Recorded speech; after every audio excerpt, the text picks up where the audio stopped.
A cursed prince must marry the winner of a hilarious village eating contest, but he never expected the champion to be a mysterious oversized woman with glowing eyes and a secret from beneath the river. What starts as a comedy quickly spins into a tale of magical reason, confidence, culture, and transformation. This is the jaw-dropping story of Mama Chichi, the woman who ate her way into royalty but might not even be human.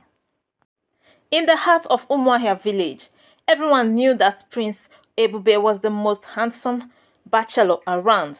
He had studied abroad, drove a red Benz, and wore native attire mixed with designer sunglasses.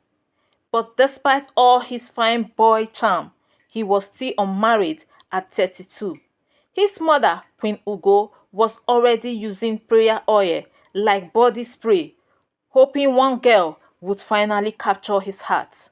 But what no one knew was that Ebube had been cursed as a baby by a strange old woman during his naming ceremony. He shall only marry the one who eats the most, she had cried before disappearing into thin air. The royal family thought it was a joke until every woman the prince tried to marry suddenly lost their interest in food and ran away before the engagement. Doctors couldn't explain it. Priests had tried. Nothing worked. Then, on his birthday, the curse revealed its final stage. He must marry the winner of a village eating contest. The king, tired of waiting, decided to organize the competition. Let the best eater win, he said. He will offer 500,000 naira, a brand new freezer, and the prize as husband. This news spread like wildfire. Women from all corners of the world and even nearby town came running. Some fasted for days to prepare. Others practiced by eating bowls of fufu in 5 minutes. But in the corner of the market square, a strange round woman named Mama Chichi arrived silently. She wore a yellow bubu with dark sunglasses, and when she smiled, her teeth gleamed like they had seen many secrets. I am here to eat, she said with confidence. Nobody knew her, nobody trusted her, but something about her made the air feel strange, like rain was coming. And just like that, the contest began. The village square was packed like market day during Christmas. Plastic chairs surrounded long wooden table loaded with egusi soup, pounded yam, jollof rice, akara, and goat meat.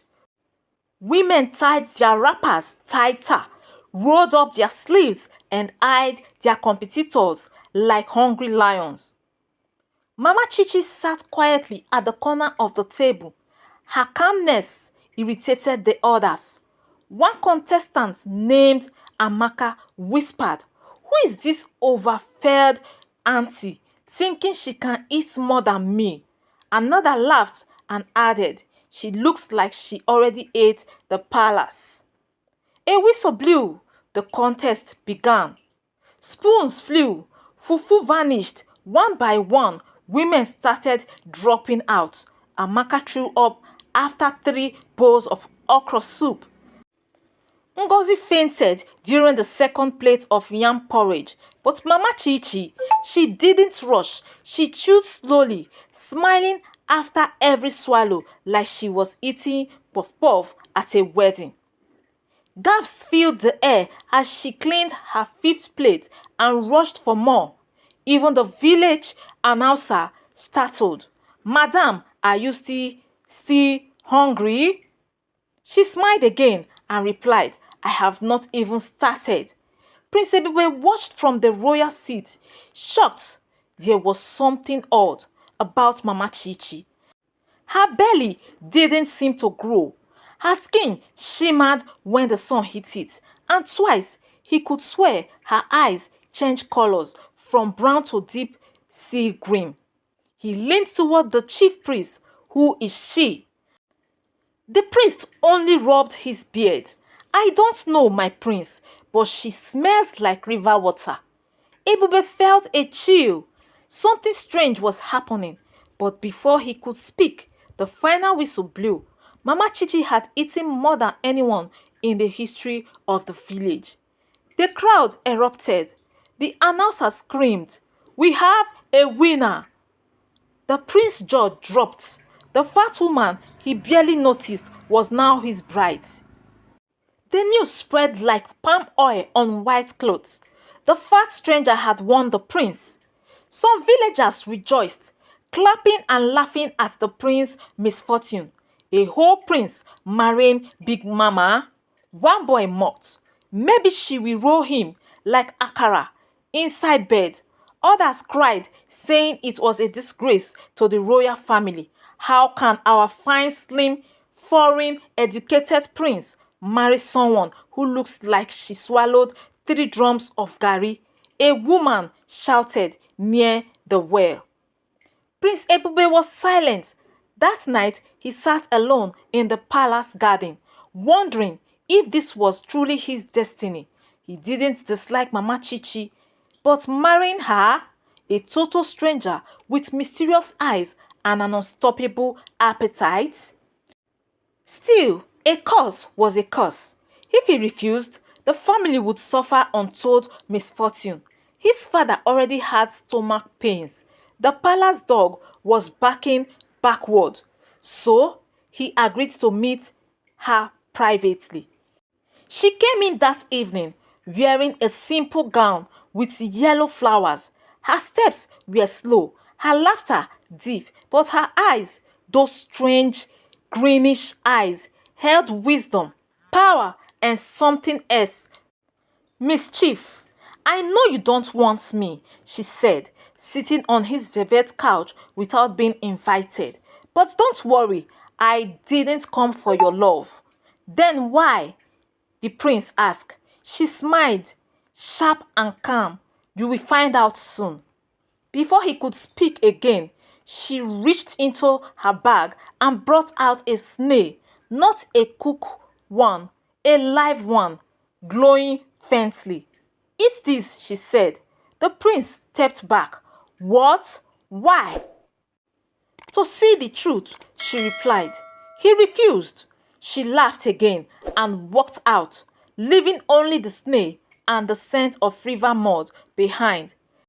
That night, Prince Ebube had dreams of water, songs in languages he didn't understand, and a woman dancing in the moonlight with a tail. The next day, Mama Chichi moved into the palace, not as a guest, not as a stranger, but as the prince's future wife. The queen nearly fainted. "This fat woman will sit where royal blood sits," she shouted, "over my dead body." But the king, fearing the curse, hushed everyone. "Let her stay, just for now." Mama Chichi didn't act like a new bride. She didn't ask for gold, clothes, or pampering. She preferred to eat alone in the kitchen and whisper to the royal cat, who now followed her like a bodyguard. The villagers couldn't stop gossiping. Some swore they saw her walk across the stream without getting wet. Others said she talked to palm trees. A child even claimed she turned a bowl of water into pepper soup. One night, Ebube decided to confront her. "Who are you really?" She looked at him with glowing eyes. "You want the truth, my prince?" "Yes." She removed her wrapper slightly, just enough for him to see her legs. But it wasn't human. It was smooth, greenish, and scaled. "Dear prince," she said, "I am not from here. I came from deep under the river Ethiopia. Your curse called me." He stumbled back. "You are a river being?" She smiled. "I am the last daughter of the water kingdom. We eat, dream, and trap secrets. But don't worry, I won't harm you unless you try to break the marriage." Prince Ebube didn't sleep that night. The queen called the village prophet in panic. "What have we brought into this palace?" But it was too late. Mama Chichi was no longer just a contestant. She was the bride chosen by magic, and she had no plan to leave. The wedding was scheduled for Saturday, but nobody was buying ashwebi. The village was divided. Some feared Mama Chichi's powers, others just don't like her size. Social media went wild. Hashtag Fat Bride trended on Twitter. Meme showed the prince carrying her like a sack of yam. Mama Chichi, she didn't care. Instead of hiding, she became louder. She danced in the market square. She brought akara for children. She even gave beauty advice to slim girls. Don't let the world tell you who is fine, she said. Fat can be fabulous. Women began admiring her confidence. She walks like she owns the village. One girl said, even Queen Ugo, against her will, was impressed. One morning, she saw Mama Chichi bathing with soap made from river stones, and her skin glowed like fresh palm oil. Meanwhile, Ebube was torn. He no longer hated her. In fact, he started looking forward to their talks. She was smart, funny, and knew things even his professor abroad didn't. But the thought of marrying a water spirit still made his chest tight. One evening, he asked, "Why me?" She replied, "Because you were caused to learn what beauty truly means." He didn't understand, but he felt the truth in her words.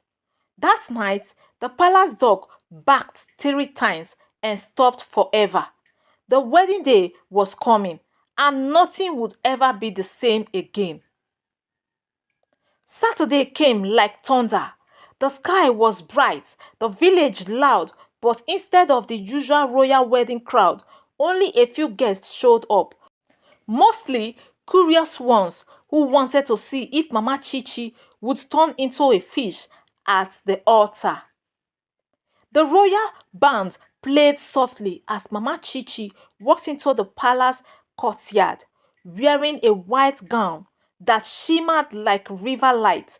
Her gele stood like a mountain, and her arms waved proudly. She wasn't trying to hide anything. If anything, she looked larger than ever and proud of it. Prince Ebube wore a golden agbada and dark glasses. He looked like he was walking into a courtroom, not a wedding. He whispered to his best friend, "If she grows a tail during the vows, run." The chief priest began the ceremony. Just as he raised his hand to bless the union, the ground shook lightly.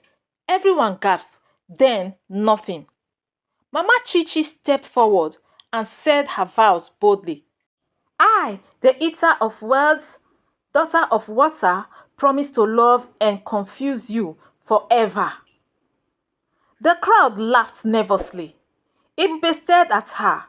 She was glowing again, this time with a soft human warmth.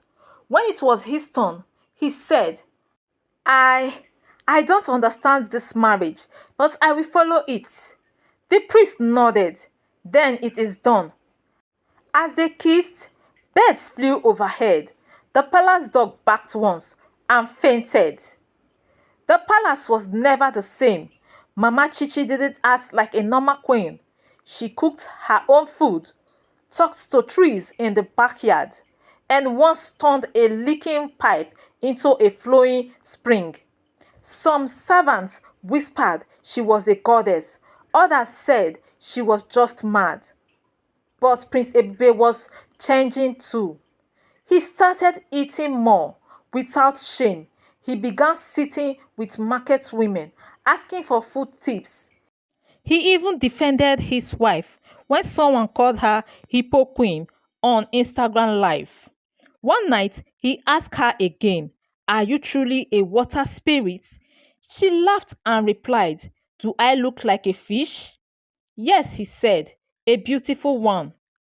Mama Chichi smiled and whispered something in a language older than the village. Ebube felt a breeze. Even though the windows were closed, he felt at peace. In town, girls started copying Mama Chichi's style. Ankara gown with flared hip, bold gele, earrings shaped like share, Fat was suddenly fashionable, but the queen mother still refused to accept her. She called a powerful herbalist from Benin. "Find a way to break this curse," she ordered. The man sniffed the air and shouted, "Your son is no longer fully human. The river spirit has touched his soul." The queen fainted into a plate of okra soup. One night, Prince Ebube followed Mama Chichi into the garden. He watched as she walked barefooted across the wet grass. Her steps didn't make a sound. Suddenly, she stopped at the fish pond and began to hum. The water rippled. A hand came out of the pond, then another. Two beings with glowing blue eyes rose slowly. Their bodies shimmered like glass. One bowed. "My princess," he said in a watery voice. Ebube gasped. He stepped forward and Mama Chichi turned. "You were not meant to see this yet," she said softly. "I had to know," he replied. "Are you even real?" She touched his chest.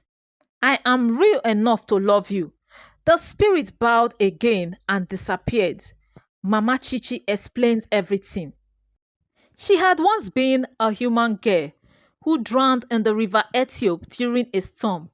The water kingdom took her in, fed her, taught her magic. She grew, became powerful and fat, not with food, but with knowledge, secrets, and otherworldly energy. The curse had drawn her back to the land. "I didn't come to harm you," she said. "I came to complete the story." Ebube didn't speak, but he didn't run either. He held her hand and felt the heartbeat of a river. A month after the wedding, things in Umuahia began to shift. Mama Chichi opened a free kitchen in the palace where anyone, fat, slim, rich, poor, could eat. She called it House of Belly. It became so popular that reporters came from Lagos to film it. She also started a big and bold dance group. The women performed at village events and even got invited to perform at a governor's birthday. People began to see body size differently.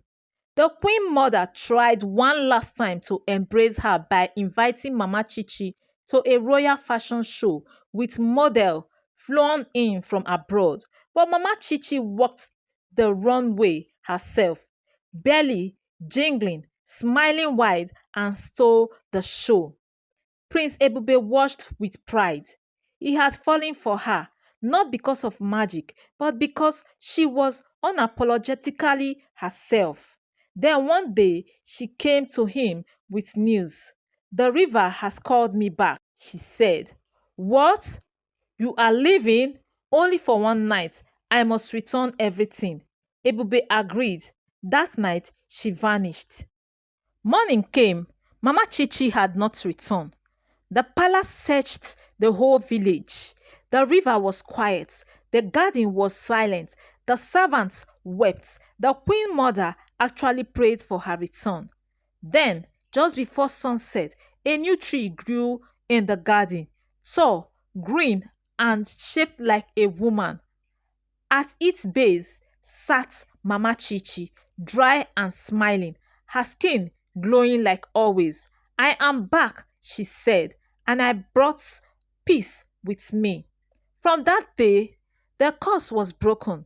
The palace flourished, the village grew famous, and Mama Chichi ruled beside Ebube, not just as queen, but as legend. Children told stories of the fat woman who ate her way into the palace, married a cursed prince, and brought magic into their world. She was not just big, she was bigger than life. Thank you for watching. To my returning subscribers, you are the real G of this channel.